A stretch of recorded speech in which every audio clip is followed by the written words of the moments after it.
जगह कथा करने जाते हैं तो कथा करके जब निकलने लगते हैं ना वापस 7 दिन पूरे होने के बाद, बहुत लोग भावुक हो जाते हैं। जिनके यहाँ रुकने का प्रसंग होता है वो लोग भावुक। एक जगह तो बहुत ही भयानक स्थिति हुई, मैं ही घबरा गया। एक जगह कथा थी, अब जगह का नाम तो नहीं लूंगा मैं, तो वहां जो यजमान थे, मुख्य यजमान, वो इतने भावुक, पहले दिन से ही रोने लग गए। मैंने क्यों, क्या हो गया? बोले अब 6 दिन रह गए, आप 6 दिन रहोगे बस, लाल जी के केवल 6 दिन दर्शन होंगे। दूसरे दिन और रोने लग गए। मैंने कि भैया तुम ऐसे मत करो, अभी तो कथा तो पूरी करनी है हमको। चौथे दिन सब का नाच रहे थे, नंद घन आनंद भयो जो, वो कोने में खड़े होकर रो रहे। बोले क्यों, क्या हो गया? 3 ही दिन रह गए अब बस।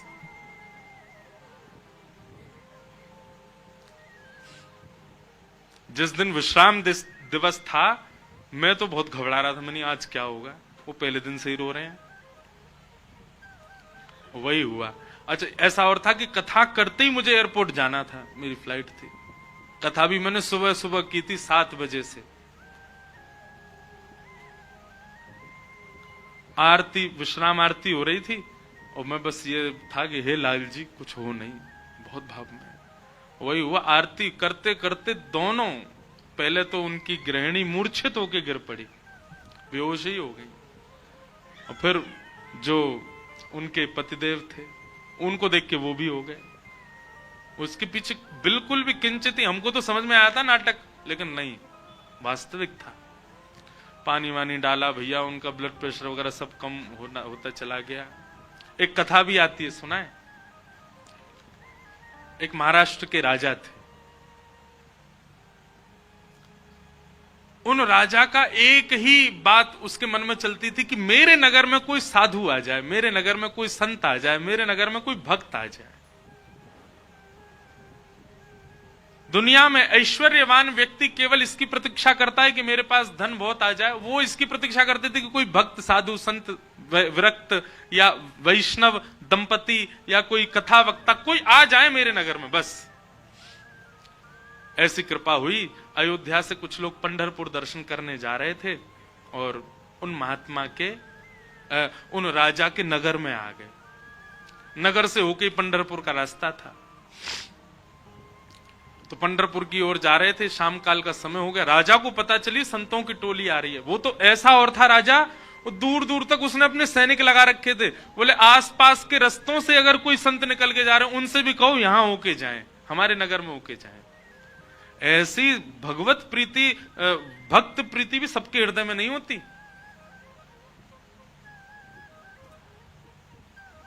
ये बात बंधुओं लिख लीजिएगा, जिस दिन हरि प्रिय आपको प्रिय लगने लग जाए, समझ जाना आप हरि से, आप हरि के प्रिय होते जा रहे हो। आपको पता चल जाता है व्रज से कोई आया, भले ही आप उसको जानते नहीं, पर आपके मन में उत्साह हो जाता है, हमारे वृंदावन से आए हैं, श्री राधारमण जी के यहां से आए हैं, श्री बिहारी जी के चरणों से आए हैं। भले ही आपका परिचय नहीं, फिर भी आप ब्रज से आए जान करके उनको प्रणाम करने जाओ। ऐसी प्रीति अगर आपके चित्त में है, आप प्रेम की अवस्था में आ चुके हो। हरि से ज्यादा हरिजनों से प्रीति हो तो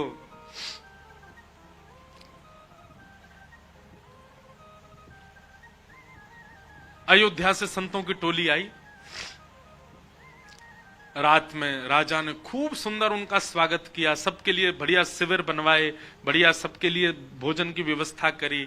सब साधु महात्मा बड़े प्रसन्न हो गए। बोले वाह भैया राजा, तेने तो हमारो दिल जीत लिया, क्या सुंदर व्यवस्था की, सब संतों के, सबके चरण धोए, सबको माला पहनाई, प्रसाद पवाया, सोने की उत्तम व्यवस्था।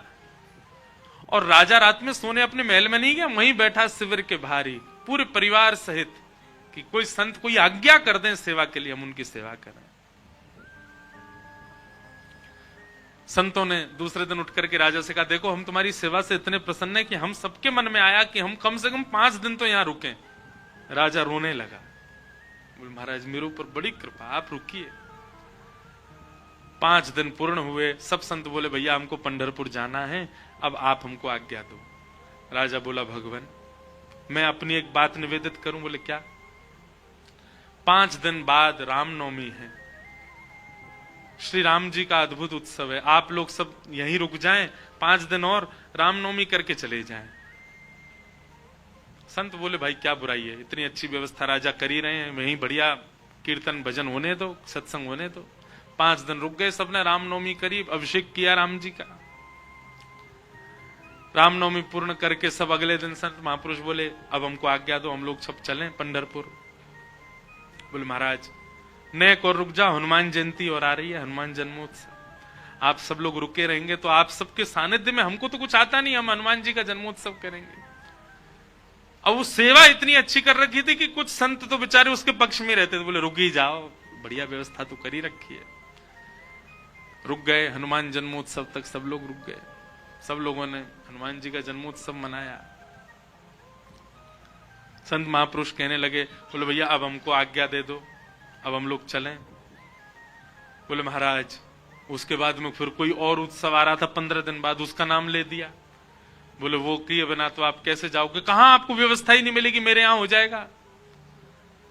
15 दिन और रुक गए, फिर जाने लग गए। बोले महाराज गंगा दशहरा आने वाला है, आप सब लोग कहां, गंगा जी तो मिलेंगे, मैं गंगा जल मंगवाऊंगा ना अपने सैनिकों को भेज करके, यहीं आप सब लोगों के लिए सूक्ष्म गंगा प्रकट करवा दूंगा। फिर रुक गए, गंगा दशहरा हो गए। सब करते करते करते महाराज जेठ का महीना निकल गया। कब आए थे, रामनवमी पे आए थे, तब से जेठ आ गई। जेठ के बाद अब फिर जन्माष्टमी राधाष्टमी के उत्सव आ गए। वो उत्सवों के बहाने दे दे करके संतों को रोक लें।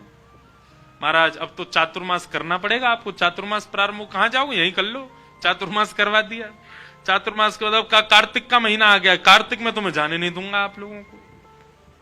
दिवाली होली ये तो यहीं करनी पड़ेगी, होली आ रही है, होली पे तो सब संग रहेंगे। करते करते फिर से रामनवमी आ गई। संत जनों ने चरण पकड़े, बोले राजन अब तो जान दो हम।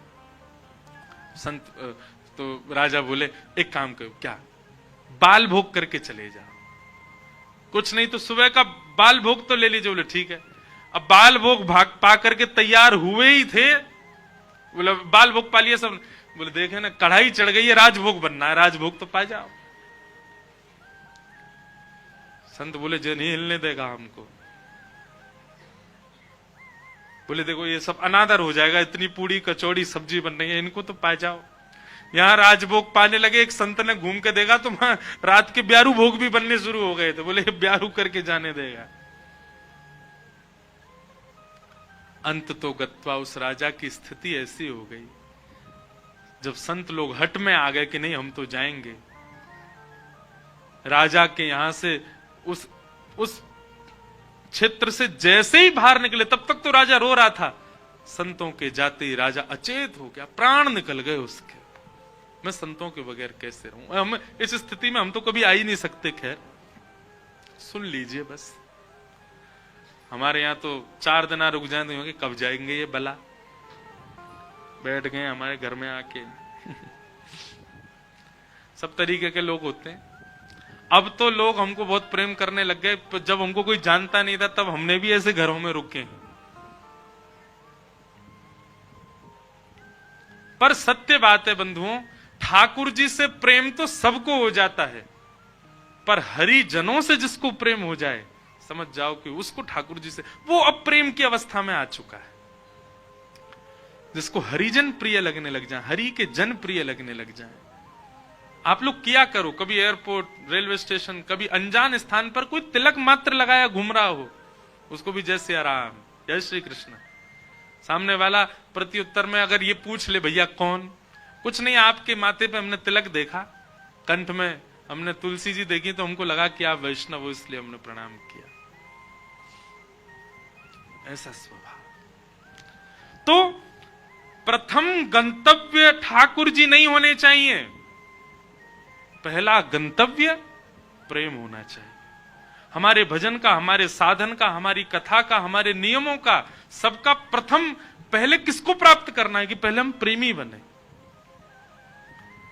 पहले ठाकुर जी नहीं, पहले ठाकुर जी के लायक बनो, और फिर जब लायक बन जाओगे, ठाकुर जी को कभी अपने केंद्र बिंदु में मत रखो। एक बात बहुत ध्यान से सुनो, किसी को पाने के लिए आप मत तड़पो, स्वयं को ऐसा बनाओ कि सामने वाला आपको पाने के लिए तड़पे, सामने वाला आपको पाना चाहे।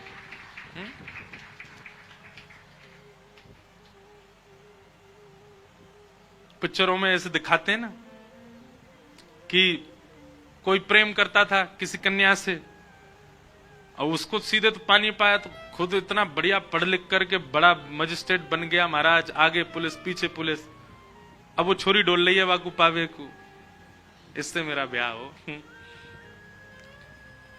ठीक वैसे ही ये बात शास्त्रीय है कि ठाकुर जी को पाने के लिए आप केंद्र बिंदु ठाकुर जी को मत रखो चित्त में कि उनको मुझे प्राप्त करना है।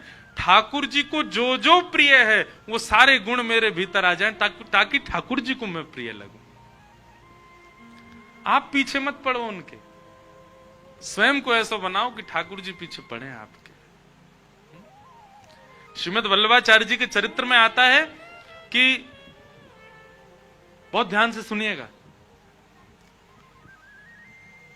श्रीनाथ जी जब प्रकट हुए ना तो पहले श्रीनाथ जी की भुजा प्रकट हुई, और भुजा प्रकट होने के बाद में सद्दू पानी की गैया रोज जाती थी, अपना संपूर्ण दुग्ध वहीं बहा करके आ जाती थी। तो सद्दू पानी ने देखा मेरी गैया कहां जाती है, जाकर के देखा तो गिरिराज शिला में केवल भुजा निकली हुई है। सद्दू पानी ने जब पूरा बाहर निकाला तो श्रीनाथ जी प्रकट हो गए इसी कलिकाल में।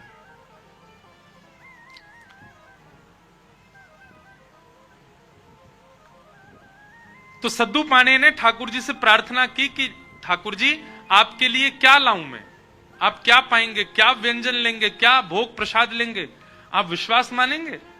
हमारे श्रीजी बाबा श्रीनाथ जी उन्होंने कहा, बोले हे सद्दू पानी, जब तक मेरे श्रीमद् वल्लभाचार्य जी नहीं आएंगे तब तक मैं केवल दूध पीऊंगा।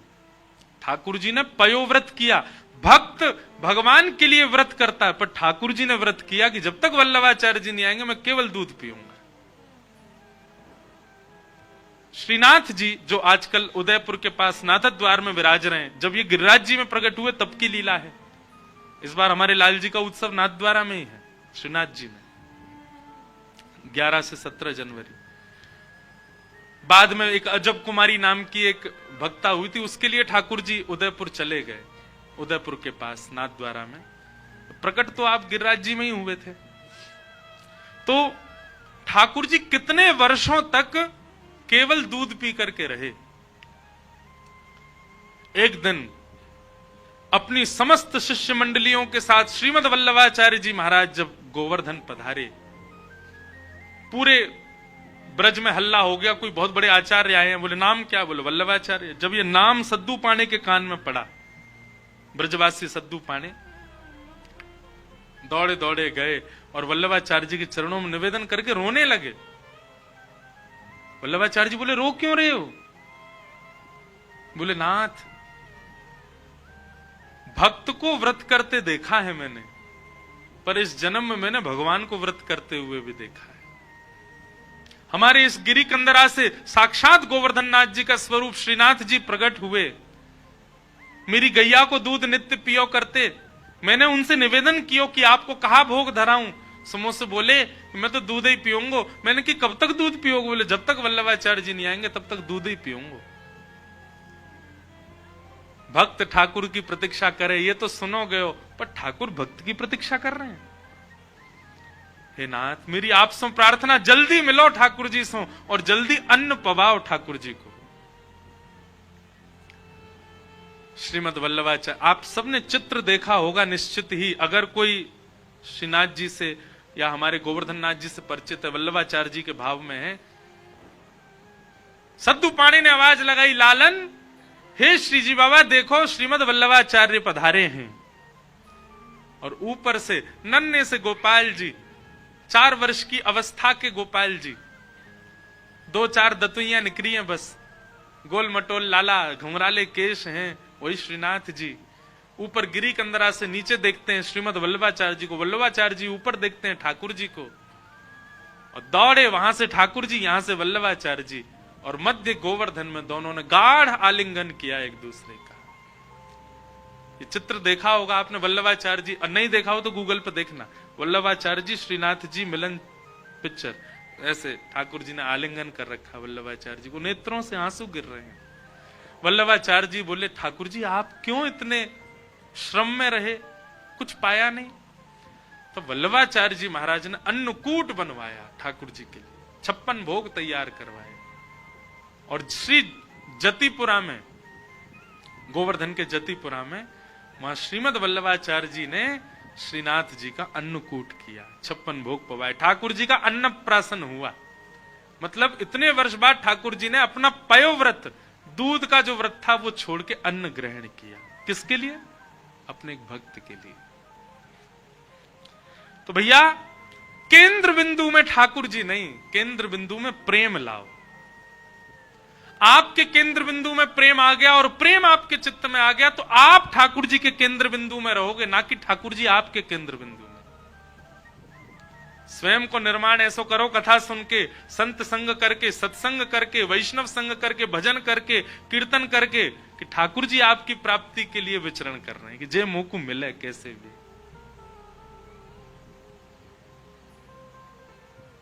आज से आपके भजन साधन में उद्देश्य भगवत प्राप्ति नहीं, प्रेम की प्राप्ति हो।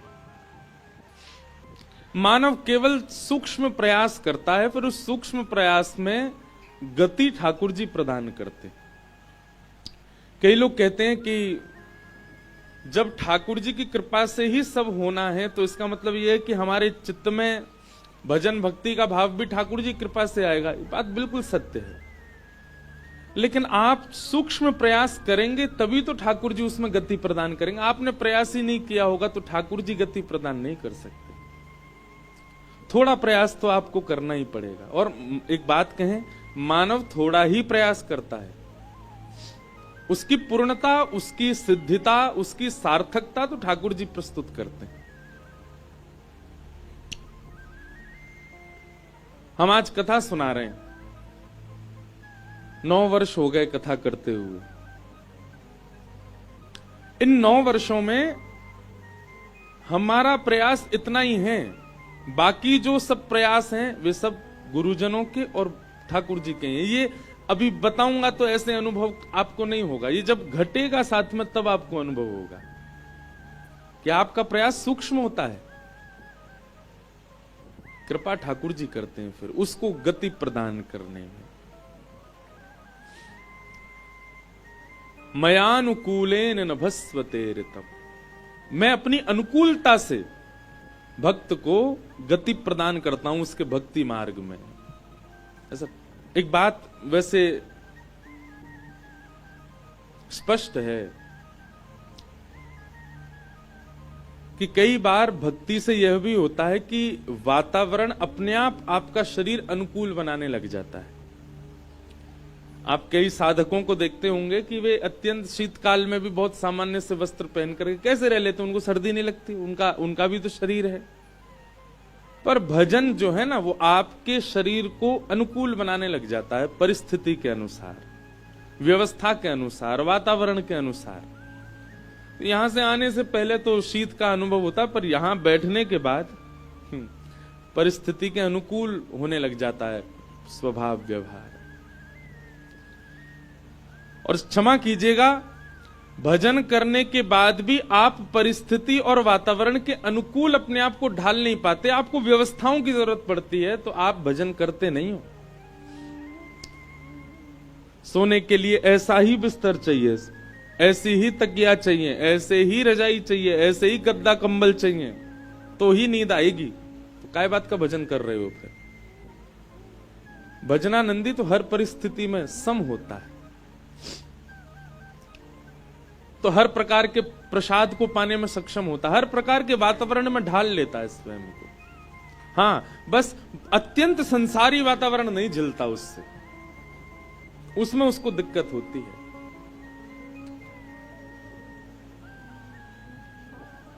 कल हम आप सब लोग भागवत जी के मंगलाचरण की चर्चा कर रहे थे, और आज मंगलाचरण से आगे भागवत जी के विषय में हम लोग प्रवेश करें।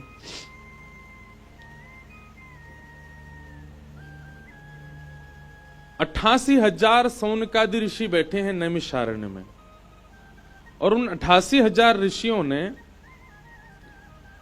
सूत जी महाराज से 6 प्रश्न किए और इन्हीं 6 प्रश्नों में अब आगे की कथा चलेगी। तो 6 प्रश्न कौन कौन से हैं? किम श्रेय शास्त्र सारः का स्व अवतार प्रयोजनम किम कर्म के अवतारश्च धर्मः कम शरणम गतः। 6 प्रश्न। सबसे पहला, किम श्रेय, ठाकुर जी के अवतार का श्रेय यानी कि क्रेडिट किसको जाता है? भगवान श्री कृष्ण आए, उसके पीछे क्रेडिट किसको जाएगा? किसके लिए आए ठाकुर जी? ब्रज की गोपियों के लिए आए, ब्रजवासियों के लिए आए, कि कंस को मारने के लिए आए, कि महाभारत युद्ध के लिए आए, कि गीता पाठ करने के लिए आए, कि अर्जुन की रक्षा करने के लिए आए? किसको क्रेडिट दोगे आप? किसी एक को तो प्रधान मानोगे ना, कि जिसके बारे में ठाकुर जी ने बहुत सोचा और अवतार लिया। भगवान के अवतार का श्रेय किसको जाता है? किनको? कौन बोल लो भैया? अच्छा, गोपियों को। विराट जाओ, सुनो। हम जब प्रश्न के लिए यूं कहें ना बोलो, तभी बोलना, नहीं तो हम खुद ही उत्तर दे देंगे। अब ये बात ऐसी है कि आपने अगर एक शब्द उत्तर दिया तो आपको 10 में से 2 ही नंबर मिलेंगे। आपको प्रमाणित भी तो करना पड़ेगा कि गोपियों के लिए ही आए, क्योंकि एक स्थान पर जब भगवान का प्रादुर्भाव होता है, अब देखो हम आपके उत्तर में ही फंसा दें। भगवान का जब प्रादुर्भाव हुआ तो श्लोक क्या लिखा है? तमद्भुतम बालकम अम्बुजेक्षणम चतुर्भुजम शंख गदायुधायुधम। अगर ठाकुर जी गोपियों के लिए आए थे तो शंख चक्र गदा पद्म लेकर के क्यों प्रकट हुए? गोपियों के लिए आए थे तो सहज भाव से ही प्रकट होते। ये गदा लेकर के आना, आयुधों को संग प्रकट होना, इसका मतलब तो ठाकुर जी किसी का वध करने गए। तो यहां तो क्रेडिट कहीं ना कहीं राक्षसों को मिल जाएगा कि उनके वध के लिए ठाकुर जी आए।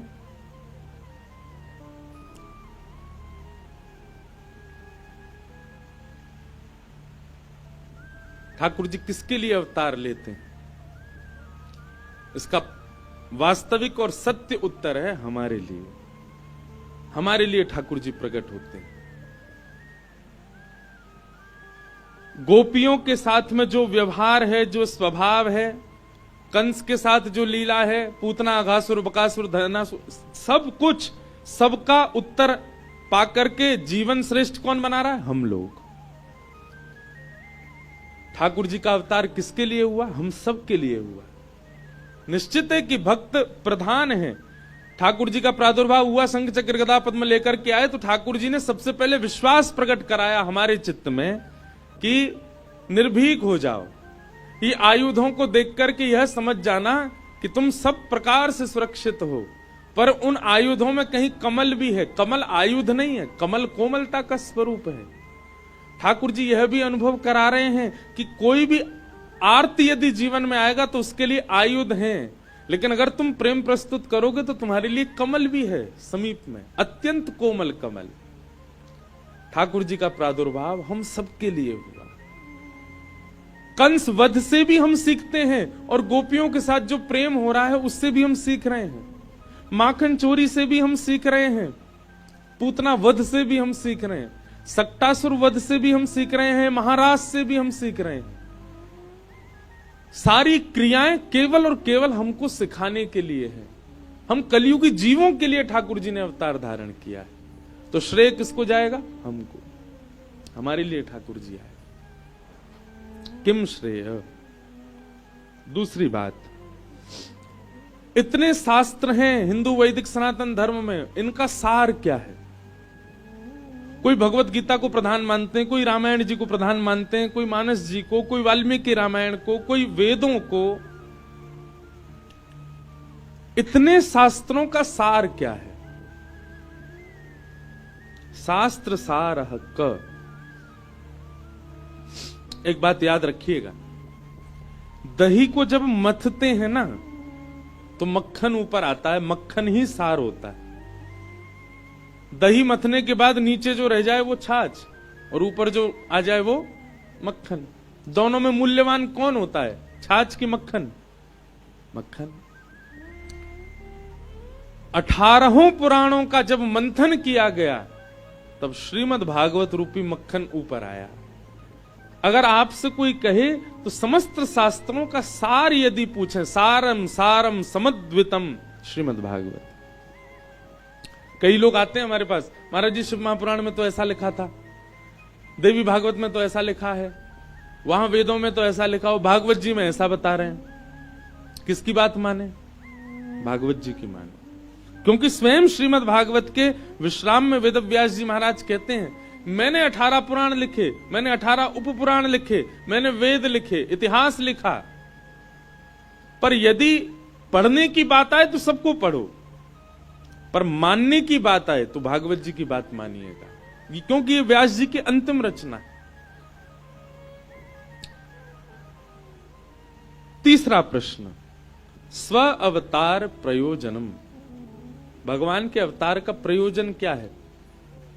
ठाकुर जी चाहें तो सारी लीला मानव बनकर के कर सकते हैं, पर कभी कूर्म बन के आते हैं, कभी मत्स्य बन करके आते हैं, कभी बराह बन के आते हैं, कभी नृसिंह बन के आते हैं।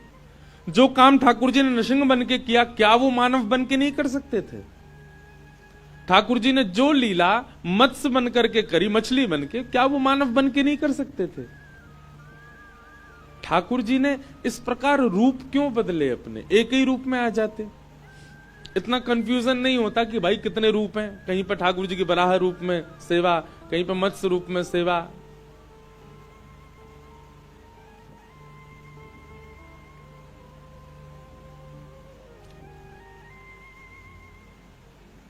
कल यहां उत्तराखंड के कुछ लोग आए थे मिलने, उन्होंने यहां का एक 5वां धाम बताया, मैं तो गया नहीं कभी। सैम नागराजा, सैम नागराजा भगवान कृष्ण का मंदिर है।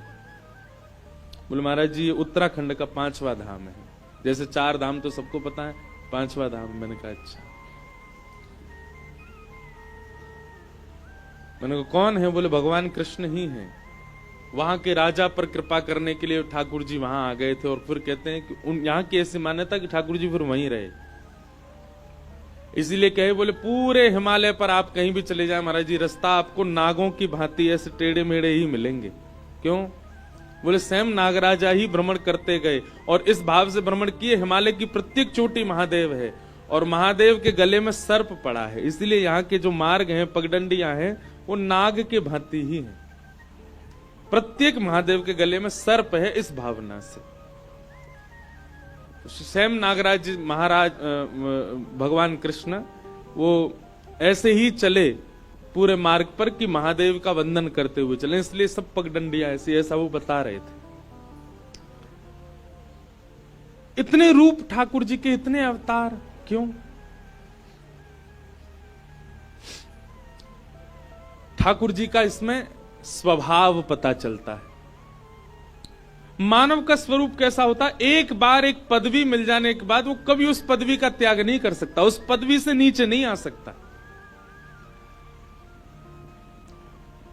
आपने निमंत्रण दिया कथा सुनने, आइए हम ऋषिकेश में कथा करा रहे हैं। अगर वो पदवी वाला व्यक्ति होगा ना, तो सब व्यवस्था पूछेगा, कहां रुकूंगा मैं, मेरे बैठने की व्यवस्था कहां होगी, मेरे लिए ऐसा करना है, ऐसा करना, आदि आदि। अरे भैया सुनने के लिए बुला रहे हैं तुमको। लेकिन पदवी वाला व्यक्ति अपनी व्यवस्थाएं पूछता है। ठाकुर जी कैसे हैं? त्रिलोकी ब्रह्मांड नायक हैं, लेकिन फिर भी मत्स्य बनने में उनको जरा भी मन में भावना नहीं, अपनी पदवी से कभी भी बिलग होने में उनको संकोच नहीं होता। अरे मत्स्य तो फिर भी अच्छा है, जिसको पूरी दुनिया नहीं छूती। बराह सूकर तक बन गए ठाकुर जी। भगवान कहते हैं तुमको स्वयं की गंदगी स्वच्छ करने में लज्जा होती है, पर बराह सूकर तो पूरे विश्व की गंदगी साफ करता है। वह तक रूप धारण कर लिया ठाकुर जी ने। इसका मतलब क्या है? ठाकुर जी वर्सेटाइल हैं, वो एक रूप में नहीं रहते, वो अपनी पदवी कभी भी त्याग सकते हैं, उनके लिए पदवी प्रधान नहीं है। इसलिए ठाकुर जी ने अनेक रूप धारण किए। स्व अवतार प्रयोजनम। फिर अगला प्रश्न आया, किम कर्म, ठाकुर जी करते क्या हैं? ठाकुर जी का काम क्या है? वो तो काम से विहीन है, उनको कर्म बंधन तो होता नहीं, तो फिर ठाकुर जी करते क्या हैं? मैं भगतन को दास, भगत मेरे मुकुट मणि, मैं भगतन को दास। ठाकुर जी पता क्या करते हैं? जहां मार्ग नहीं है वहां स्वयं आगे चल करके मार्ग प्रशस्त करते हैं। ठाकुर जी पगडंडी बनाते हैं ताकि पीछे आने वाले लोगों को दिक्कत ना हो। ठाकुर जी का कर्म क्या है? एक मानव के भांति पूरा जीवन जी करके ठाकुर जी दिखा देते हैं कि ऐसा ऐसा ऐसा ऐसा जीवन होता है, अब तुमको क्या करना है समझ लो। हमारे जीवन में घटने वाली हर घटना का उत्तर या तो रामावतार में या कृष्णावतार में, हर घटना का उत्तर।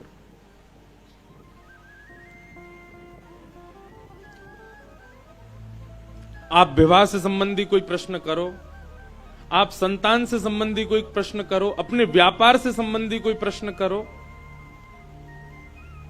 कोई भी प्रश्न करो, ऐसा हो ही नहीं सकता कि रामकृष्ण चरित्र में आपको उसका उत्तर ना मिले, सबका उत्तर है। तो ठाकुर जी करते क्या हैं?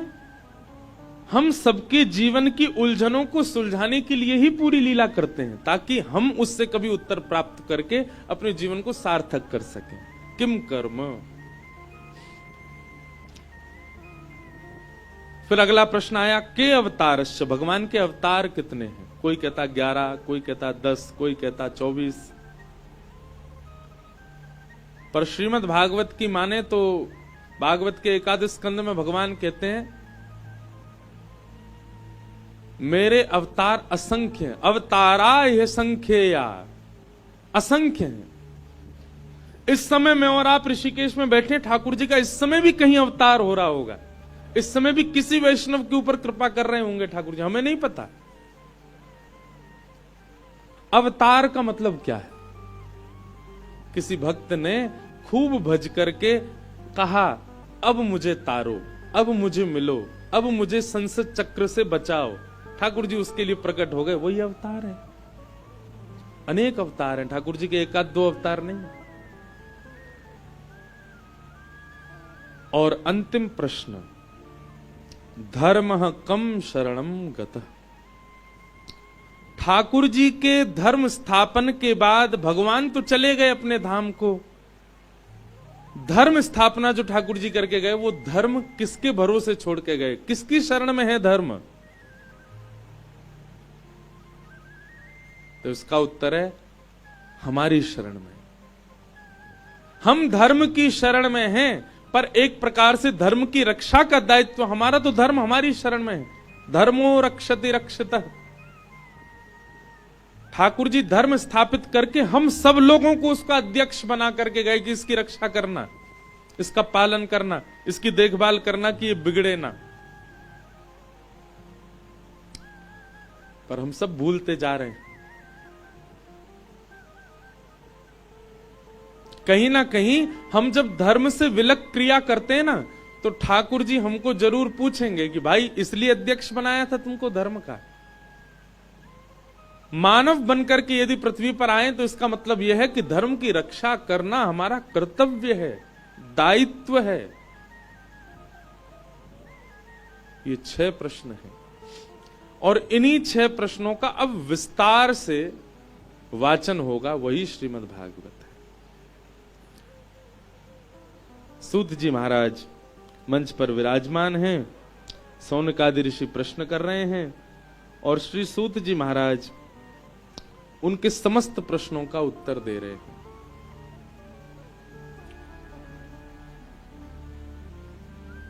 क्या कह रहे हैं? धर्मस्य यापवेगस्य नार्थो थायोपकल्पते, नार्थस्य धर्मैकान्तस्य कामो लाभाय स्मृतः। धर्मस्य व्याप वर्गस्य। बहुत ध्यान से सुनिएगा, हमारा धर्म क्या है? अपवर्ग, पवर्ग नहीं है। सब लोग इधर देखो, बहुत ध्यान से सुनो।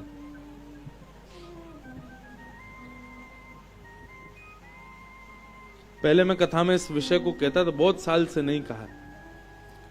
धर्मस्य व्याप वर्गस्य। हम सब लोगों ने हिंदी पढ़ी है अपने स्कूल में, तो हिंदी में पवर्ग शब्द पढ़ाए गए। चवर्ग, तवर्ग, तवर्ग, कवर्ग, पवर्ग। पवर्ग शब्द कौन कौन से होते हैं? प, फ, ब, भ, म। कई सारे बालक बैठे हैं, उनने तो पता ही नहीं जाने क्या है ये।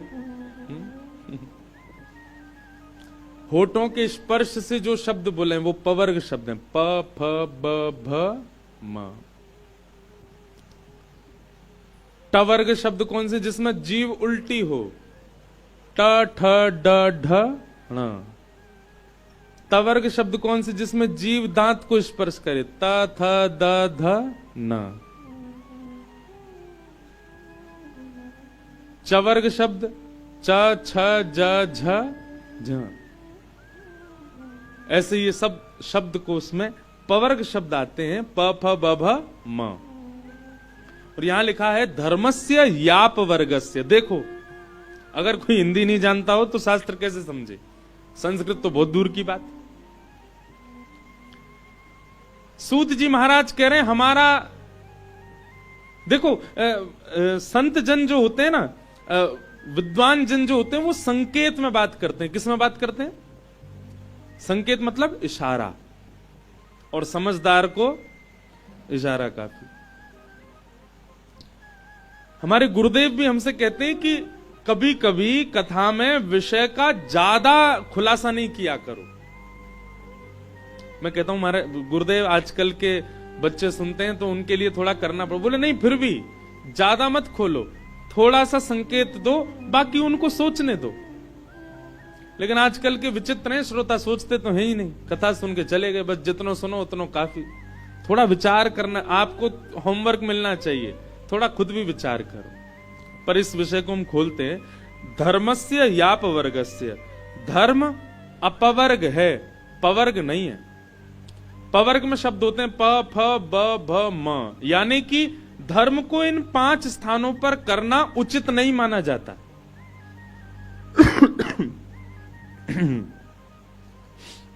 प से बनता है पाप।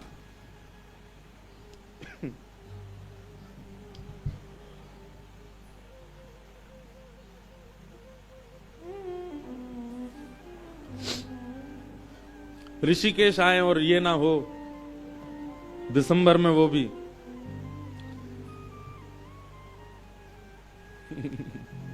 अच्छा, हम भी ऊधमी कम नहीं है,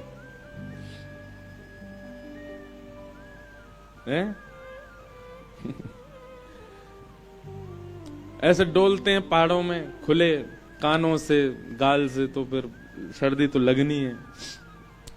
तो हमें यूं लगती है कि भाई जितना है यहाँ का सुख लें, यहाँ की वायु का स्पर्श करें, अच्छा लगता है। मैं जहां रुका हूं वहां से गंगा जी बिल्कुल नीचे हैं। मन तो बहुत होता है, पर कमरा में बैठ के ही होता है, नीचे आके नहीं होता। जैसे ही कमरे से बाहर आते हैं, गंगा तब दर्शनात् मुक्ति, आपके दर्शन से ही मुक्ति मिल जाएगी हमको। तो ऐसी अद्भुत गंगा जी बह रही हैं।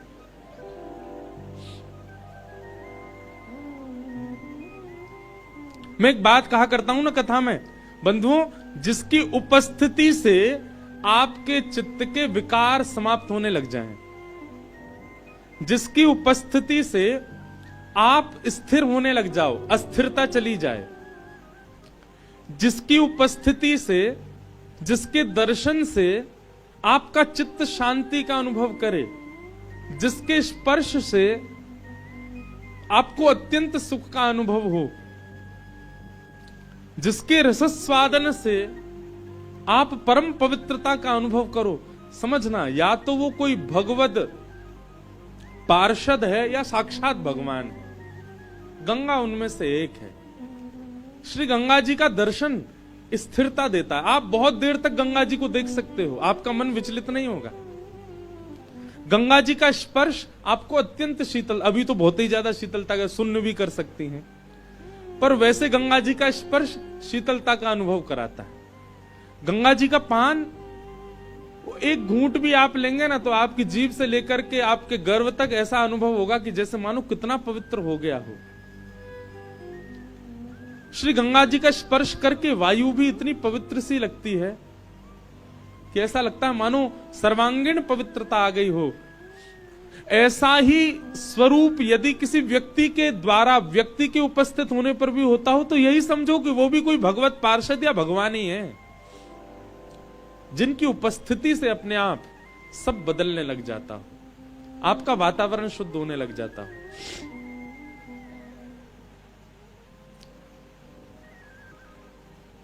तो हम चर्चा कर रहे थे धर्मस्य याप वर्गस्य, धर्म अपवर्ग है। प फ ब भ म, पाप पहला शब्द। पाप हो जाने के बाद और फिर धर्म मार्ग पर जाना, अरे मुझसे तो पाप हो गया, हे हनुमान जी महाराज मैंने बहुत बड़ी गलती कर दी, हे दुर्गा मैया मुझसे अपराध हो गया, हे गंगा मैया मैंने पाप कर दिया मुझे क्षमा कर दो। हर की पौड़ी पर लगे डुबकी मारने। लोग बागों से पूछो गंगा स्नान करते क्यों नहा रहे हो भैया इतनो? पाप धोने आए भैया, अपने जीवन के सबरे पाप मिटावे आए। पाप हो जाने के बाद उसके प्रायश्चित रूप में धर्म का आश्रय लेना, ये उत्तम धार्मिक व्यक्ति का लक्षण नहीं है। जैसे बहुत ध्यान से सुनना, हमारे द्वारा की गई क्रिया काउंट होती है। जैसे हम पुण्य करते हैं, हम धर्म करते हैं, हम दया करते हैं, हम नाम जप करते हैं, हम भजन करते हैं, हम कथा सुनते हैं, ये सब गिनती होती है। पर पाप करने के बाद जब आप धर्म के मार्ग पर जाते हैं, उस पाप की निवृत्ति के लिए वो काउंट नहीं होता। आपका पाप निवृत्त हो जाओगे, आप पाप का प्रायश्चित हो जाएगा, पर वो की गई क्रिया कहीं काउंट नहीं होती। और दुनिया पूरी गंगा जी में डुबकी इसीलिए लगा रही है कि मैंने जो पाप किए वो नष्ट हो। आपकी एक भी डुबकी काउंट नहीं हुई। अब तक कितनी लगा ली होंगी, सब जीरो हो गई हैं, क्योंकि आपने पाप के बाद पाप की मुक्ति के लिए उसको प्रयोग। मतलब सीधी बात है, किसी कारण से यदि धर्म का मार्ग आप चुनते हैं तो आपका धर्म श्रेष्ठ नहीं माना जाता। और उनमें भी विशेष है ये 5। पा से बनता है पाप। पाप के बाद किया गया धर्म काउंट नहीं होता। पाप निवृत्त हो जाओगे पर काउंटिंग नहीं होगी उसकी। प फ दूसरा शब्द है फ। फ से बनता है फल की प्राप्ति के लिए किया गया धर्म। बद्रीनाथ क्यों जा रहे हैं? कुछ फल मिले। कुंजापुरी क्यों जा रहे हैं? कुछ फल मिले। केदारनाथ क्यों जा रहे हैं? कुछ फल मिले। वृंदावन क्यों जा रहे हैं? हमें कुछ फल मिले। इसका फल क्या मिलेगा हमको? फल की प्राप्ति से किया गया धर्म भी श्रेष्ठ धर्म नहीं माना जाता। आप कर सकते हैं, उसके बदले फल मिल जाएगा आपको, पर वह धर्म आपका जो है काउंट नहीं किया जाएगा। उस धर्म में भले ही आपने ब्राह्मण सेवा की हो, भले ही गंगा स्नान किया हो, भले ही तीर्थ यात्रा की हो, उससे फल मिलेगा, पर वो धर्म काउंट नहीं होगा। प से पाप, फ से फल, प फ, फिर अगला शब्द है व की भ। भ प फ ब, फ ब। ब से क्या बना? बंधन। बंधन युक्त होने के लिए या बंधन मुक्त होने के लिए किया गया धर्म भी श्रेष्ठ नहीं माना जाता। जैसे कि आजकल का एग्जाम्पल दूं तो गए किसी तीर्थ स्थान में, नारियल बांधी आए, अभिषेक कर आए, क्या फल चाहिए? बोले वो तीसरी गली में एक रहती है, उससे ब्याह हो जाए हमारा। मनोकामना मांग रहे। पीपल के पेड़ पर लाल कपड़ों से महाराज भर दिया पीपल पूरा। पंडित जी ने बताया सुबह 4 बजे उठना प्रारंभ करो, 4 बजे उठ के स्नान ध्यान करके ठाकुर जी की सेवा करो। ठाकुर जी की सेवा से मतलब नहीं है, वो मिलनी चाहिए हमको, उससे ब्याह करना है हमको, उसके लिए चाहे जो हमको नियम बता दो। बंधन युक्त होने के लिए आप धर्म का आश्रय ले रहे हो, और वैसे ब्राह्मणों को पूछते नहीं है, वैसे धर्म का कोई स्थान नहीं है, पर हां फेरा तो अग्नि जला के ही लेंगे। हे ब्राह्मण देवता, आप अच्छे से मंत्र बोल देना, ब्राह्मण देवता हमें वो 7 वचन जो है बोल बोल के समझाना। आजकल तो फेर ब्याह आदि तो देखने लायक ही नहीं रह गए। एक नए होते हैं म्यूजिकल फेरे, किसी के हुए हूं तो क्षमा, अगर यहां पर, क्योंकि आजकल ट्रेंड में चल रहा है, उसमें एक एक चीज गा गा के की जाती है। अरे राम, मैंने एक आध ब्याहों में देखा, मेरा तो हृदय घबरा गया। कहां वेद मंत्र होने चाहिए, कहां पर मंत्रों की मर्यादा होनी चाहिए। अब तो उसका स्वरूप ही बहुत विचित्र होता जा रहा है विवाह का। आपको पता, आजकल ब्याहों में जिनका ब्याह होता है ना, वो कन्या और वर वे लोग भी पी लेते हैं। बाराती घराती तो ये लोग तो पीते थे, ऐसा सुनते थे, बारात में नहीं जाना भाई, उसमें सब लोग गलत काम। आजकल तो वो लोग भी पीते हैं जिनका ब्याह होता है, उसके बाद वो अग्नि के सामने बैठते हैं। कहां से आपका विवाह टिक पाएगा? कैसे आपके बालक श्रेष्ठ हो जाएंगे? मैं किसी को बद्दुआ नहीं दे रहा, ऐसा नहीं समझना। फिर आप चाहते हैं कि आपका संबंध, आपका वैवाहिक जीवन या आपका जो आगामी जीवन है वो बहुत शुद्ध हो। कैसे? प्रारंभ ही शुद्ध नहीं था, वो पूरा शुद्ध कैसे हो सकता है? किसी ना किसी को तो उसका पाप भोगना पड़ेगा। और क्षमा कीजिएगा, माता पिता के द्वारा किए गए इन पापों को कभी कभी बालक भोगते हैं, या बालकों के संतानों को भोगना पड़ता है। इसलिए कम से कम भैया, यहां युवा बहुत बैठे हैं, मेरी प्रार्थना है कम से कम ये विशिष्ट समय है। वैसे तो करना ही नहीं चाहिए कुछ भी गलत, पर इनमें तो बिल्कुल ही नहीं करो, जहां पर धर्म भी हो। तो प से पाप, फ से फल, ब से बंधन। तो जो आप विवाह करते हैं, और विवाह के लिए जब धर्म का आचरण करते हैं, उसमें भी आपका धर्म गिना नहीं जाता, उसकी भी काउंटिंग नहीं होती। बालकों किनारे में बैठ जाओ, प फ ब, और फिर आता है भ। भ से बनता है भय। भय से किया गया भजन, भय से किया गया धर्म, भय से की गई साधना, भय से किया गया नाम जप, वह भी आपका कभी काउंट नहीं होता। भय से नहीं। जैसे ही बस चलनी चालू हुई ऋषिकेश से, कभी बस में गए बद्रीनाथ? मैं गया हूं एक बार, छोटा था तब गए थे। जैसे ही बस चलनी शुरू होती है या गाड़ी चलनी शुरू होती है, ऋषिकेश से ऊपर जैसे ही पहुंचे, शिवपुरी पार हुआ, और जैसे ही महाराज टर्न आता है, भूत पिशाच निकट नहीं आवे, महावीर जब नाम सुनावे ना से रोका सब राजपत निरंतर ओम नमः शिवाय, ओम नमः शिवाय, ओम नमः शिवाय, ओम नमः शिवाय। हे गंगा भैया कृपा करना, हे भैया बस वाले भैया ने किनारे आके चला, भैया कहां ले जा रहे हो भैया? आपका यहां से लेकर के गंगोत्री तक, यमुनोत्री तक, जमुनोत्री तक, बद्रीनाथ केदारनाथ तक जो भय के कारण जो नाम निकलता है, वह भी कभी भजन में काउंट नहीं होता, क्योंकि वो भय के कारण। कहीं मुझे पाप ना लग जाए, कहीं किसी का गलत मेरे साथ ना हो जाए, मेरे से एक अपराध हो गया, उसकी पीड़ा, उसके कारण गंगा जी को प्रणाम करना। भय यदि मूल में है, 5 चीजें यदि आपके मूल में हैं और आप भजन कर रहे हो, तो फिर आपका भजन नहीं गिना जाएगा। पाप की निवृत्ति के लिए, फल की प्राप्ति के लिए, बंधन युक्त होने के लिए, भय मुक्त होने के लिए।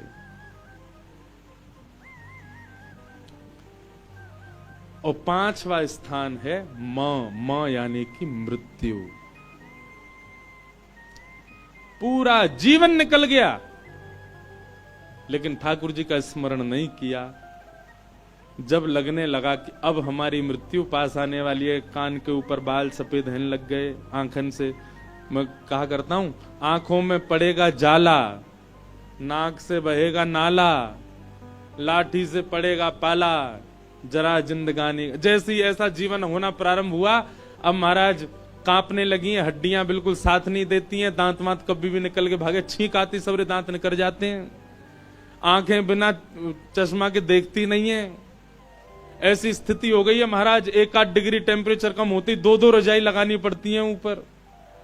रात में विक्स लगाओ माथे पे, नाक पे, गले में, छाती में, तब जाके तो नींद आ रही है।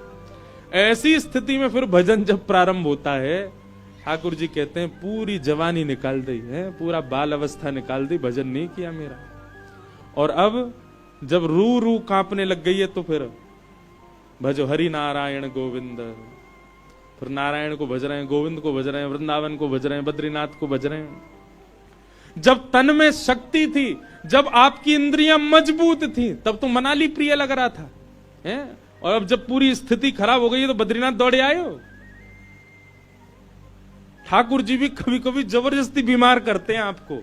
अच्छा एक बात देखिए आपने, बद्रीनाथ केदारनाथ का है तो एल्टीट्यूड काफी ऊपर, पर उससे भी ऊपर लोग चले जाते हैं कई जगहों पे, वहां लोगों की बीमार नहीं होते। पर बद्रीनाथ केदारनाथ में आपको ऐसा कोई क्लिनिक हॉस्पिटल नहीं मिलेगा जहां मरीज नहीं भरे पड़े हों, सबकी सांस रुक गई, किसी को हृदय की बीमारी हो गई, किसी के कुछ हो गया, किसी कुछ। क्यों? ये ठाकुर जी दंड देते हैं कभी कभी। क्यों निकाल दिया पूरा जीवन मेरे बिना? वहां तब तो तुमको बहुत कुछ दिख रहा था, और अब जब सब स्थिति खराब होने लगी तो यहां दौड़े आए हो। अच्छा ठाकुर जी नहीं दे रहे, ठाकुर जी के जो नीचे के गण है ना, वो नाराज होते हैं, ठाकुर जी नाराज नहीं होते। इसलिए भैया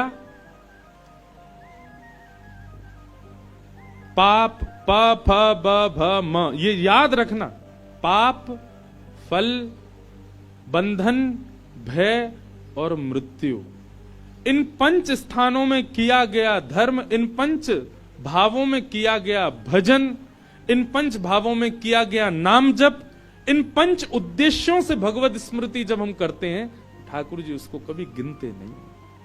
वो आपकी काउंट नहीं होती, उससे कोई पुण्य मिलने वाला नहीं है, उससे ठाकुर जी मिलेंगे नहीं आपको। इसलिए कहा धर्मस्य याप वर्गस्य नार्थोर्थायोपकल्पते, नार्थस्य धर्मैकान्तस्य कामो लाभाय स्मृत। ठाकुर जी का स्मरण तो निष्काम होना चाहिए, अकाम होना चाहिए। इन पापों को, इन 5 को उल्टा कर दो, और उसमें जब आप भक्ति करेंगे तो वो आपकी काउंट होगी। जैसे पुण्य के बाद अच्छा हुआ, कुछ पाप नहीं किया, तब भी भगवत स्मरण, आपका भजन गिना जाएगा। उस भजन से आपको भगवत प्राप्ति हो सकती है, श्री जी की कृपा आप पे हो सकती है।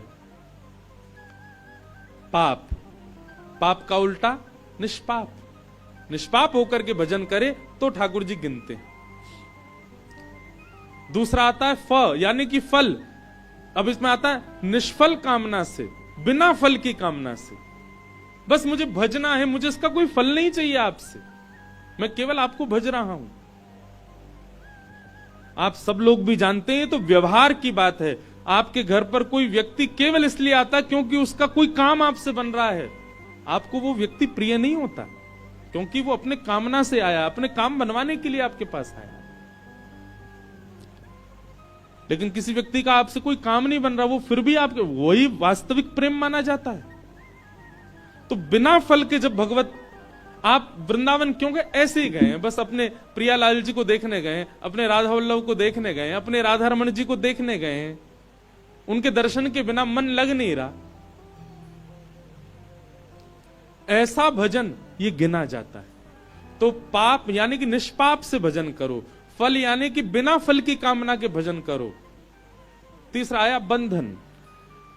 जरूरी नहीं है वो मिले तो ही हम भजन करें, नहीं मिले तो भी हम भजन करेंगे, तो भी हम ठाकुर जी के हैं। बंधन युक्त, बंधन मुक्त, इनसे कोई अभिप्राय नहीं है। मेरा जीवन चाहे जैसा हो, मैं आपको नहीं छोड़ सकता, मैं आपको भजूंगा। आप चाहे अनुकूल जीवन दीजिए, चाहे आप प्रतिकूल जीवन दीजिए, मैं आपका त्याग नहीं कर सकता। जैसे मीराबाई,